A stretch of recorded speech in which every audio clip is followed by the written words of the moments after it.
নমস্কার সবাইকে সুন্দরবন ডায়েরির আরও একটি নতুন পর্বে অনেক অনেক স্বাগত জানাই। এখন সকালবেলা রান্না খাওয়া করে বেরিয়েছি, এবার বাইরের কাজ করব। আর ওয়েদারটা দেখতে পাচ্ছেন কেমন, পুরো কাদা হয়ে গেছে রাস্তা। ভোরবেলা থেকে বৃষ্টি আবার শুরু হয়েছে, আর এখন নদীতে জোয়ার, আর এই জোয়ারের মুখে আবার বৃষ্টি আসবে এরকম একটা ব্যাপার। ভোরবেলা থেকে বৃষ্টি হয়েছে প্রচুর পরিমাণে, মানে মুষলধারা হয়েছে। আর আগের দিন বৃষ্টি হয়েছিল, তারপরে ধরে যাওয়ার পরে চারিদিকে শুকিয়ে গেছিল। এবার ভিজের পরে আবার জল হলে কি করে আর শুকাবে, এবার তো পুরো কাদা হবে এই আর কি। তো এখন জল নিয়ে আসবো, তারপরে সমস্ত বাসন কোসন ধোবো, আবার ও বাড়ির দিকে যাব। এইভাবে মিলিয়ে মিশিয়ে এখন কাজকর্মগুলো চলবে। তো আপনারা সাথে থাকুন, দেখতে থাকুন। এখন জলটা আগে নিয়ে আসি, কারেন্ট ছিল না, তার উপরে জল নিয়ে আসবো যে সকালবেলা উঠেই কারেন্ট ছিল না, এসছিল আবার এখন চলে গেছে। একটুখানি এসছে, তাতে দিয়েছে কিনা, জল ছেড়েছে কিনা সেটাই ব্যাপার, গিয়ে দেখি কি হচ্ছে। বৃষ্টি তো এখন এক সপ্তাহ চলবে। হ্যাঁ, তো এক্ষুনি কি বর্ষাকালের বৃষ্টি হবে? এক্ষুনি তো বর্ষাকালের বৃষ্টি হবে না, তা জ্যৈষ্ঠ মাস তো এখনো পড়িনি। একটুখানি ব্রেক দিক আমাদের জন্য। জোয়ার উঠেছে দেখেছো, একেবারে কানায় কানায় নদী পরিপূর্ণ। আর ওদিকে ছেলেরা নদীতে দোন ফেলেছে, ওই যে আমাদের ঘাটের মাথায় ছেলেরা দোন ফেলে বসে আছে। চারিদিকের কাজকর্মগুলো একটু গুটিয়ে ওঠার আগে বৃষ্টি এমন করে শুরু হলো, কি আর করা যাবে। তার মধ্যে দেখা যাক কোথায় গিয়ে ঠেকছে। পুকুরের জলটা অনেকটা কমে গেছিলো, ওটাকে ছেঁচে মাছগুলো ধরবো এরকম একটা ইয়ে। তারপরে আমাদের রান্নার জায়গাটা, কাকুকে এত করে বলছি, কাকুর উপরে রীতিমতো একটু রাগ আমার হচ্ছে। কাকুকে ফোন করছি আবার, ও আজকে আসার কথা ছিল একদম কনফার্ম, আজকে ভোরবেলা থেকে বৃষ্টি হলো। তা কি হবে এখন, ওটা একটা কাজ। আবার রাস্তা ঢালাই হবে, তার জন্য যে মালপত্র, সেটাও আজকে মাল আসার কথা, রড টড গুলো আসার কথা, আজকে ভ্যান আসার কথা, রড, সেটাও বন্ধ হয়ে গেল। সিমেন্ট।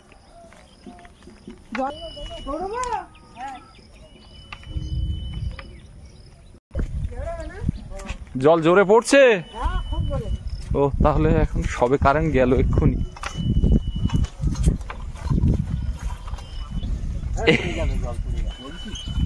মধুমিতা জল ভরছে।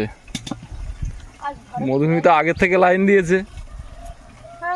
আমাদের মিটার পরে আমার লাইন।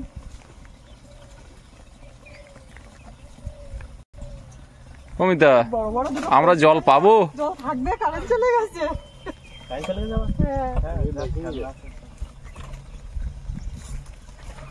সকালবেলা পড়াশোনা হয়েছে?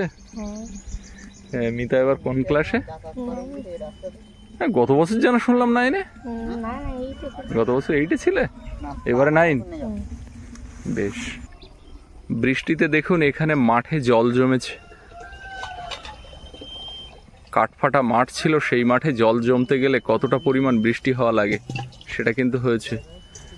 আর আমাদের আপ্যায়নের জলঘর থেকে মাঠ পেরিয়ে যে পাড়া দেখা যায়, সেই পাড়াতে যাওয়ার একটা মেঠো পথ এটা। আর এই মেঠো পথটা আরও বেশি করে কাদা হয়েছে, কারণ এখানে ওই জলের পাইপ পোঁতা হয়েছে। জলের পাইপ পাতার জন্য এই যে মাটি খোঁড়া মাঝখান দিয়ে, তো পুকুর টুকুর যেগুলো সব শুকনো ছিল সেগুলোতেও জল ভরে গেছে। কলের এখানে যা লোকজন আছে, তাতে করে জল পাওয়া যাবে কিনা, সবাই পাবে কিনা সন্দেহ আছে, কারণ কারেন্ট চলে গেছে। কারেন্ট নেই তো, কারেন্ট কোথাও নেই। না না, এতক্ষণ ছিল। এতক্ষণ না, এই আমরা আসলাম আর কারেন্ট চলে গেছে। ওই তাহলে ওই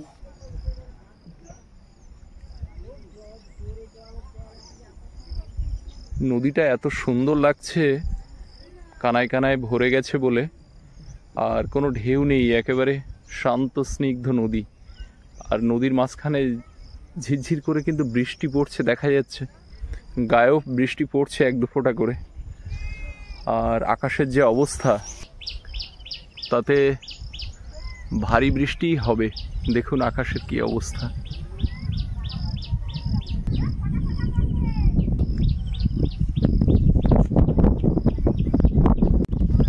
বোতল নিয়ে গেছিলাম অনেকগুলো, কলসি আর ওই একটা জার। তো কলসিটা আর ওই জারটা নিয়েছি, বোতলগুলো আর ভরলাম না। লাস্টে একটু একটু করে যা পড়ছে, আমার পরে একজন আছে, বললাম তুমি নাও, যা হয়েছে আপাতত এখনকার মতো চলবে। এই ড্রামটা আমি নিই। এখানে দোনবার মহড়া চলছে, বড়শি দোন সব ছেলেরা ফেলেছে, আর পেছনে দেখছি বড়রাও বসে আছে। কি ব্যাপার, মাছ টাছ হচ্ছে দাদা? না না, মাছ হচ্ছে না এখনো শখ করে দোন ফেলেছে নাকি সব? শখ করে দোন। বেশ, নদী তো একদম ভরা।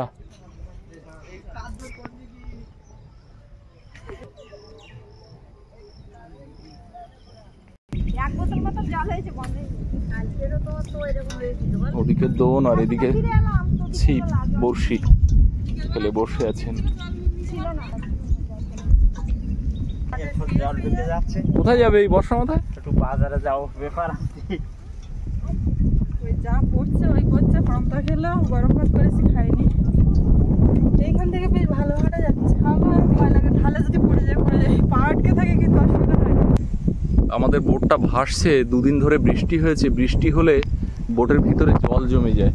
তো গতকালকে জল ছেঁচার সময় পাইনি, আজকে এই জোয়ার তো এখন ভরা জোয়ার, এটা ভাটা হয়ে গেলে বোটে যাব, বোটের জলটাও আবার ছেঁচে ফেলতে হবে। আর যত দিন দিন বর্ষার সময় আসবে, নদী কিন্তু ফুলে ফেঁপে বড় হবে। পরপর যে গনগুলোর সঙ্গে আপনারা পরিচিত, পান্তা ভাসানো গন, সাঁড়াসাঁড়ির গন, এগুলো কিন্তু আসছে সামনে। আর সুন্দরবনে যত বিপর্যয় হয় সব কিন্তু এরকম সময়ে বা বর্ষার সময়ে হতে থাকে। রুগ্ন যে নদীবাঁধগুলো, জরাজীর্ণ যে নদীবাঁধগুলো, সেগুলো কিন্তু এই নদী যখন ফুলে ফেঁপে ওঠে তখনই কিন্তু ভেঙে যাওয়ার ভয় থাকে। প্রচুর জোয়ার উঠেছে। নদীবাঁধ খারাপ আছে কোন কোন জায়গায়? আছে কিছু কিছু তো আছে। বাড়ি যাচ্ছিস? হ্যাঁ, অনেকদিন তো বাড়ি গেলে তো আবার আসাটা খুব মুশকিল হয়ে যাবে। হ্যাঁ, সেটাও সমস্যা, কিন্তু কিছু তো করারও নেই। আমার ছোটবেলার বন্ধু কমল, কমলও একজন লজ মালিক, ওরও একটা রিসর্ট আছে এখান থেকে একটু দূরে, বিনাপানির একেবারে কাছাকাছি। তা রাত্রি কি লজে ছিলি নাকি? হ্যাঁ ছিলাম, ওই বিনাপানিতে, ওখানে সেই ফিশারিটা আছে, ওখানে একটু জল। তোর ফিশারির কি অবস্থা? একটু জল টল তোলা ফেলার ব্যাপার না, এখন যে জোয়ারটা বেশি উঠেছে তাতে কি কোনো রকম কোনো অসুবিধা ভয় আছে? কিন্তু এর একটা সুবিধা আছে। সুবিধা আছে মানে কি, এই জোয়ারের জল কিছু ঢুকিয়ে নিতে পারলে এতে ভেটকির পোনা এতে ভর্তি, প্রচুর মাছের পোনা আছে, ভেটকি বা সব ধরনের পোনা। অ্যাকচুয়ালি একটু নিম্নচাপের সঙ্গে এই সময়টা বড় জোয়ার হলে নদী, এই জঙ্গলের মধ্যে অনেক ভিতরের যেগুলো জল ঢোকে না, ডিম টিম থাকে, সেগুলো ভেসে চলে আসে। তো একদম এই একদম জোয়ারগুলো প্রচুর ডিম আসে। এই জল যদি প্রচুর। কেউ ওই মনে আছে সেই আয়লার সময়ে বা তারও আগে, সেই যখন ওই অক্সপোলের ওই দিকটা ভেঙে যায়, প্রচুর মাছ হয়েছিল এরকম সময় এই ভাঙাতে। সময় হওয়ার জন্য ওই মাছের ডিম, এই সময় প্রত্যেকটা মাছের পেটে ডিম। হ্যাঁ, আর এই সময়টা বেশি জল। তো যাই দেখি আবার হ্যাঁ, ফোন হ্যাঁ। করবো। যাও। অবস্থা আবার তাড়াতাড়ি। আমাদের মাঠে যে বড় পুকুরটা ছিল, যেটা ছেঁচার কথা, তো সেই পুকুরের দিকে যাব, পুকুরের অবস্থাটা একটু দেখব। পুকুরে তো প্রচুর মাছ আছে, আর যেহেতু পুকুরটা লিজ নেওয়া, না ছেঁচে মাছগুলো ধরে নিতে পারলে ওই মাছ সব মাঠে উঠে চলে যাবে। তো ভেবেছিলাম যে এই যে ইটগুলো তুলে এখানে ঢালাই রাস্তা করা হবে, তাতে জল লাগবে এই কংক্রিটের কাজ করার জন্য, সেই জলটা ওই পুকুর থেকে নেব আর একেবারে পুকুরটা ছেঁচবো। কিন্তু সেটা হওয়ার আগেই বৃষ্টি এসে গেল, নিম্নচাপ এবং টানা নিম্নচাপ। এখন তো 48 ঘন্টার পূর্বাভাস দেওয়া হয়েছে, একটু আগে খবর দেখলাম যে ঝড় বৃষ্টি, ভারী বৃষ্টি হতে পারে। তো চলো পুকুরের ধার থেকে ঘুরে আসি। মাছ একটা শোল মাছ, হ্যাঁ। ওই পুকুরে ওই যে কানায় কঞ্চি পালা দেওয়া আছে না, হ্যাঁ। ওর মধ্যে ঢুকে এরকম এরকম করছে, আর গেলাম আর শুট করে বেরিয়ে আসলো। কোথায় গেল? পুকুরে গেল, ওই আমাদের পাড়ে ওঠার পুকুরেই? জন্য ও ছটফট করছে। আমাদের পুকুরেই? এই যে বৃষ্টি হয়েছে, এই পুকুর থেকেও মাছ উঠবে। মাঠে হাঁটছি তো পা বসে যাচ্ছে, মানে যত ফাটাফুটো ছিল সব পূরণ হয়ে গেছে, আর মাটিটা সেই মজে যাওয়া বলে আমাদের গ্রামের ভাষায়, তো মাটি মজে গেছে, যে কারণে মাটি পুরো নরম। আমার ঠাম্মা সকালবেলা উঠে পুকুর পাড় দিয়ে ঘুরে গেছে, বলে আমি পুকুর পাড়ে দেখে আসছি মাছ টাছ উঠিনি। আমি সকালবেলা উঠে যাই বোটের দিকে দেখতে, আগের দিন গেছিলাম রাত্রিবেলায়। আর আমাদের এই যে পুকুরটা পুকুরে কিন্তু এখন জল তো এমনিই ছিল, যেহেতু এরিয়াটা বড় সেই কারণে জলের পরিমাণটা বেশি, আয়তনটা বড় পুকুরের। আর মাঠ ছাড়া কিন্তু এখনো জল অনেকটা ডাউনে আছে। তো এতক্ষণ পর্যন্ত এই দুদিনে যা বৃষ্টি হয়েছে মাঠেই জল শুষে নিয়েছে। মাঠে জল শুষে নেওয়ার পরে তারপরে মাঠের জল পুকুরে নামবে, যদিও সেটার এখনো দেরি আছে। তো এখনো পর্যন্ত জল নিচে আছে, কিন্তু বৃষ্টি কতটা কি হবে, জল কতটা বাড়বে কিছু বোঝা যাচ্ছে না। যদি জল একেবারে পুকুর ভরে যায় তাহলে এই পুকুর ছেঁচাটাও কিন্তু খুব মুশকিলের ব্যাপার হবে, কারণ ছেঁচার যে খরচ হবে তাতে মাছের সামঞ্জস্য পোষাবে না। তো দেখা যাক কি হয়। তুমি কি এখনো মাছ দেখে যাচ্ছ নাকি? না, দেখা যাচ্ছে একটা শোল মাছ উপরে চড়া খাচ্ছে। চড়া খাবে? চড়া খাওয়ার জায়গা কোথায়? ডাল বাগানে উঠেছে, যাওয়ার জায়গা পাচ্ছে না, এমন হতে পারে। হতে পারে।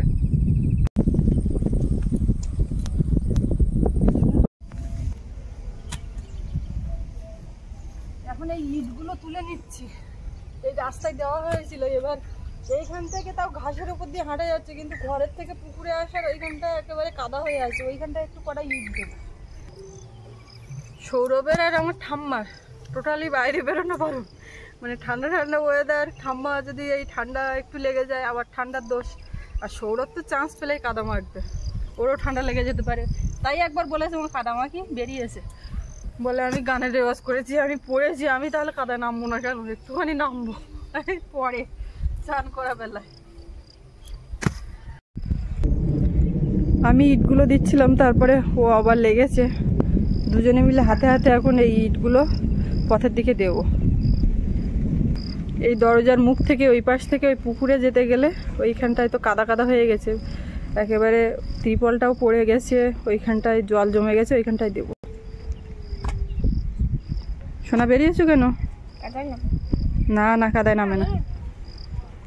কিরম করছে? হ্যাঁ, সামনে এইগুলো দেওয়া আছে ঝাপটার হাত থেকে একটু রক্ষা পাওয়ার জন্য।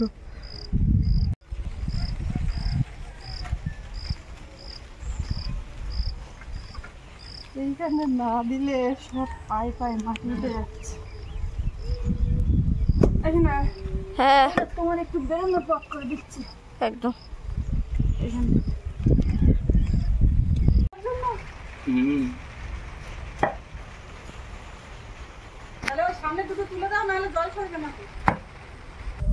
সকাল থেকে তো এবারই কাজকর্ম কিছুটা করলাম, এখন যাচ্ছি আবার ও বাড়ির দিকে সব গুছিয়ে নিয়ে। আর ফাঁকে একবার আবার বৃষ্টি হলো, আবার ধরে গেল, এখন একটু রোদ বেরিয়েছে। এখন দুই বাড়ির দিকে তো দেখতেই হবে, দুটো বাড়ি যেহেতু, ঝড় বৃষ্টি হলে দুই দিকেই দেখতে হবে। এখন যা পরিস্থিতি দাঁড়িয়েছে দুজনকে দুই বাড়ি থাকতে হবে বোধহয়, এমনটা হতেও পারে, কেননা এই ঝড় বৃষ্টির দিনে রাত্রিবেলা করে মানে কোথায় কি হচ্ছে দেখার দরকার। এবারে ওই জন্য এমনটা ভাবা হচ্ছে যে দুজন দুই বাড়ির দিকে থাকবো। আর সৌরভও এখানে যেটা সমস্যা হচ্ছে, টিউশন মাস্টার, গানের মাস্টার, মানে এই রাস্তা কাদা মাটির রাস্তা হওয়ার দরুন বৃষ্টি বাদলা হলে ঢুকতে আসতে অসুবিধা হচ্ছে। ওই জন্য দেখা যাক এখন পরিস্থিতি কোন দিকে গড়ায়, তবে দুই দিকে সামাল দিতে হচ্ছে এখন করে। এই আবার নিয়ে যাই দেখি, এ বাড়ি তো ইট টিটগুলো পাতলাম, আর ওখানেও গিয়েও সেই কাদা একই অবস্থা। বর্ষাকাল চলে যাওয়ার পরে ইট সব তুলে দেওয়া হয়েছিল, আবার এখন পাততে হবে, কেননা বর্ষা শুরু কিন্তু হয়ে গেছে।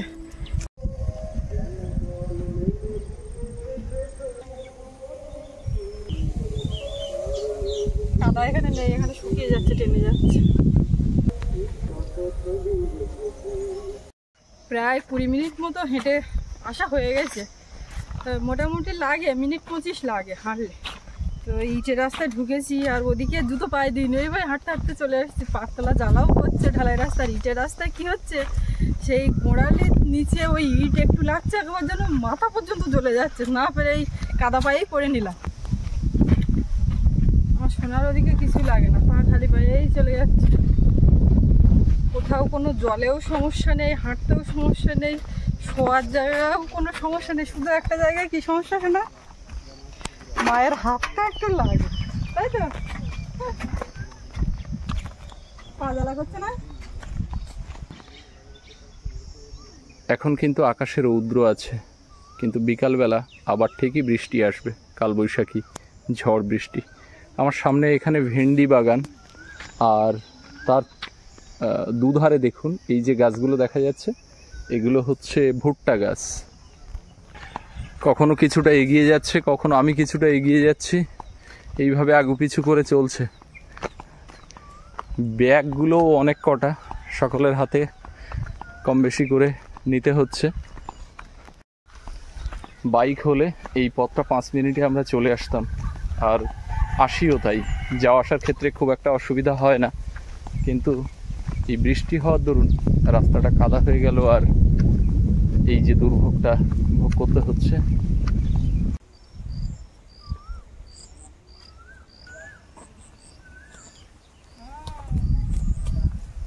একদম কোনো জায়গায় পায়ের চোখ ফেলবি নি, কোথাও পায়ের চোখ ফেলো না। দাঁড়া, এরা সেই ধানগুলো নিয়ে গেছে কালকে বোধহয়। হ্যাঁ, এই শোনো, এক পাশে চাবি দাও। চাবি আমার কাছে না। বাড়িতে এসেও দুর্ভোগের শেষ নেই, মানে সেই চাবি ব্যাগের থেকে ও বের করে দিয়েছে, সেই নেওয়া হয়নি, ভুলে যাওয়া হয়েছে, এখন সব তো বন্ধ। যাই করে ও সামনে দিয়ে ঢুকেছে, ঢুকে ওই পাশ দিয়ে একটা দরজা খোলা যায় সেটা খুলেছে, এখন তারপরে কি এখন আবার যেতে গেলে প্রায় 25-30 মিনিট তো একবার আসতে লাগে, তো প্রায় 1 ঘন্টা যাওয়া আসা। তো সবে হেঁটে এসছি, এমনি কষ্ট হচ্ছে, এখন কি করব বুঝতে পারছি না। কিছুক্ষণ আগে বসে নিই, তারপর দেখছি কিছু কি করা যায়।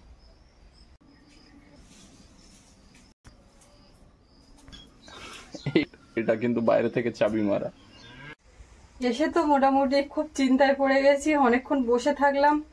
তারপরে এই বারান্দা পর্যন্ত এদিকে সবকিছু আছে, শুধু একটা ঘর খুললে পরে ফ্রিজে মাছ সেটা নিতে হবে। তো ফ্রিজটা যেটা হয়েছিল কালকে আপনাদেরকে বলছিলাম, তো বিকালবেলা মিস্ত্রি যে ভাই জয়দেব আমাদের ইলেকট্রিকের কাজ করে, ওই ভাই এসে দেখলো, দেখার পরে ওই স্টেবিলাইজার যেটা আছে ওটা খুলে দিয়ে ডাইরেক্ট কানেক্ট করেছে, করার পরে চলছে আর কি।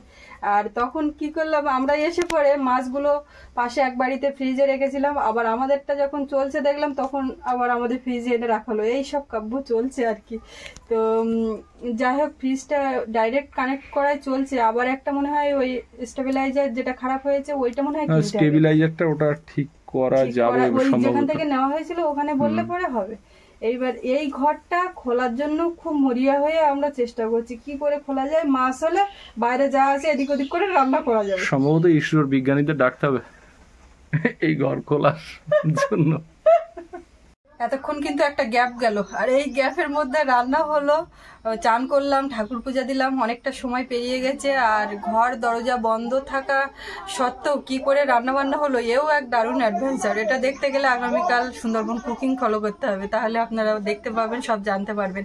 তো ঠাকুর পূজা টুজা দিয়ে আর বাসন যা হয়েছিল সব মাজা ধোয়া করে নিয়েছি, এখন এইখানে রেখে আর তরকারি ভাত তরকারি নিয়ে ও বাড়ির দিকে যাব। খাওয়া দাওয়াও এখনো হয়নি, চুলও আঁচড়াতে পারলাম না চিরুনি ঘরের মধ্যে, ওইভাবে এখন মাথা ঘোমটা দিয়ে বেরিয়ে যাবো। বলো, ওটা আবার ঢুকছে কেন? ওটা তো সেই বলে হাওয়া দেওয়ার জন্য। ধরো দেখে তরকারিগুলো। আকাশ কিন্তু একদম পরিষ্কার এখন, এই দুপুরের পর একদম ঝলমলে রৌদ্র। যদিও আকাশে সাদা সাদা হালকা মেঘ আছে, আবহাওয়া যা আপডেট আছে তাতে করে কালবৈশাখী সন্ধ্যায় বা রাতের দিকে হবে, কারণ গতকাল বিকালবেলা বা সন্ধ্যাবেলা হয়নি, কিন্তু ভোরবেলা থেকে শুরু হয়েছিল। আসার সময় অনেকগুলো ব্যাগ ছিল, তার কারণ ঘরের থেকে অনেক জিনিসপত্র একটু নিয়ে যাওয়ার ছিল, রেনকোট থেকে শুরু করে যা যা দরকারি জিনিস। বড় ছাতা একটা নিতে হতো, তা সে তো আর নিতে পারলাম না, এখন শুধু যাচ্ছে তরকারি। অনেকক্ষণ থেকে তো বলছো, আমি শুনতে পাচ্ছি। আমগুলো পাকলে খাওয়া যেত না বাবু? সেই যদি ঝড়ে পড়ে যায়। আচ্ছা ঠিক আছে, নাও একটা নাও। খুব খুশি। কোনটা দিচ্ছ? এইটা অনেকক্ষণ থেকে আমি দেখে রেখেছিলাম। আঠা লাগবে হাতে, ছিঁড়ে নাও। ওইটার দিকেই হচ্ছে শক্ত হয়ে ওর এগুলো না, ওই জন্য ঝড়ে আঠা হিয়ের পরে বেরোচ্ছে। চোখে লাগলো নাকি? ফিসকি আঠা বেরোচ্ছে কেমন?